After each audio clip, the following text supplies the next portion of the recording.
Doctor Mohammad ইউনূসে গ্রামীণ ব্যাংকে 100 বছরের জন্য ট্যাক্স মকুব করে নিচ্ছে।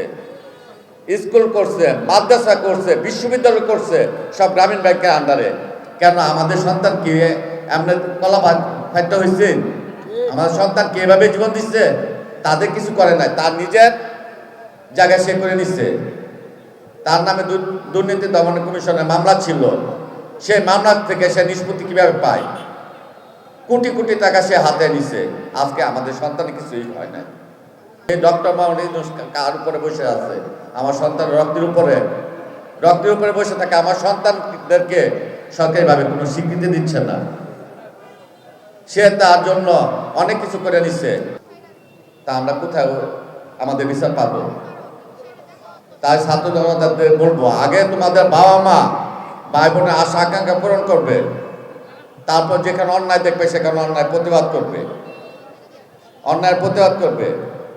আমরাও এককালে রাজনীতি করছি, রাজনীতি করি নাই ভুল, আমরাও রাজনীতি করছি, কিন্তু এই নোংরা রাজনীতি করি নাই। এই নোংরা রাজনীতির জন্য আজকে দেশ নষ্ট হয়েছে। তাই বলবো, যেখানে নোংরা রাজনীতি দেখবে সেখানে ঝাঁপিয়ে যাবে। আজকে আমার সন্তান রক্ত দিয়েছিল কুঠা আন্দোলনের জন্য, চাঁদাবাজি বন্ধ করার জন্য, হাইজ্যাক রাহাজানির জন্য।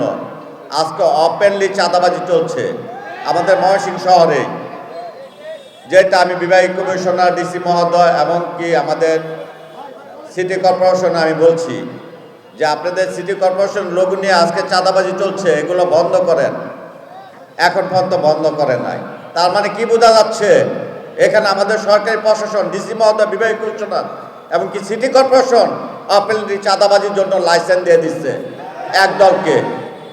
আজকে তারা চাইলে, কিন্তু সরকার চাইলে চাঁদাবাজি যে কোনো সময় বন্ধ করতে পারে, কিন্তু বন্ধ করে নাই। আমাদের সন্তানদের রক্ত এভাবে বিতা যাচ্ছে। যে স্বৈরাচারী শেখ হাসিনাকে দেশ থেকে পদত্যাগ করছে, আরেক স্বৈরাচার দেশে প্রবেশ করছে। এই স্বৈরাচারদের কি আমরা স্থান দিব আমাদের দেশে? তা আমাদের প্রশাসন তো দিচ্ছে। আমরা জনগণ কি দেখছি? চায় দেখতেছি।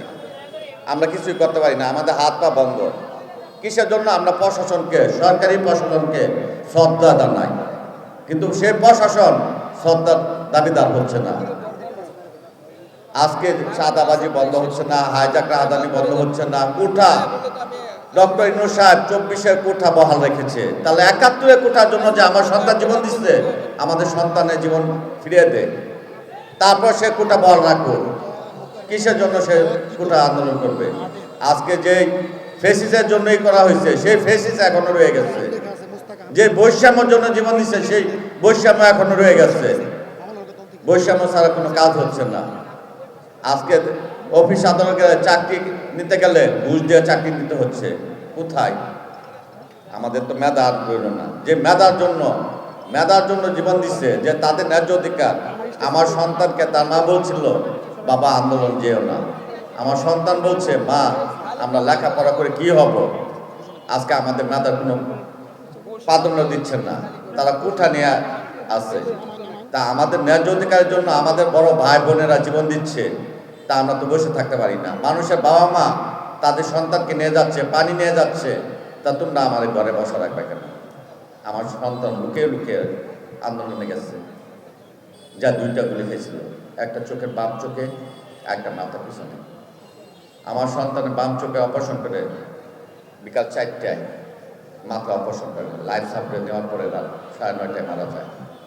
আমি আমার এই সন্তানের দেহ নিয়ে আমি বিভিন্ন জায়গায় গেছি, বিভিন্ন মেডিকেলে গেছি, আমি কোনো পাই নাই। নিউরো সায়েন্সে একমাত্র আমার অপারেশন করছে আমার সন্তান একটা। আমি ঢাকাতে যখন আমার সন্তানের লাশ নিয়ে আসি, আমার অ্যাম্বুলেন্সের গ্লাস বন্ধ ভেঙে দেয় সন্ত্রাসীরা। আমার ওই সন্তানের লাশ নিয়ে আমি আসি, আগুনের উপর দিয়ে বলে যে তোমরা যদি না যেতে পারো তোমাদের অ্যাম্বুলেন্সে জ্বালিয়ে দেবো। আজকে যে স্বৈরাচারের বিরুদ্ধে আমার সন্তানই করছে, সেই স্বৈরাচারে আরেকটা গ্রুপ রয়ে গেছে। আজকে আমার সন্তানের 3 জন আসামি ধরছে। আমি নিজে ভিডিও ফুটেজ দিছি, নিজে বাদী হয়েছি, নিজে মামলা সব কিছু করছি, তাদের ছবি দিছি, তাদের হাতে AK-47 কাটা রাইফেল আমি সব উল্লেখ করে দিছি। আমার আসামি 3টা জামিন দিয়ে দিচ্ছে।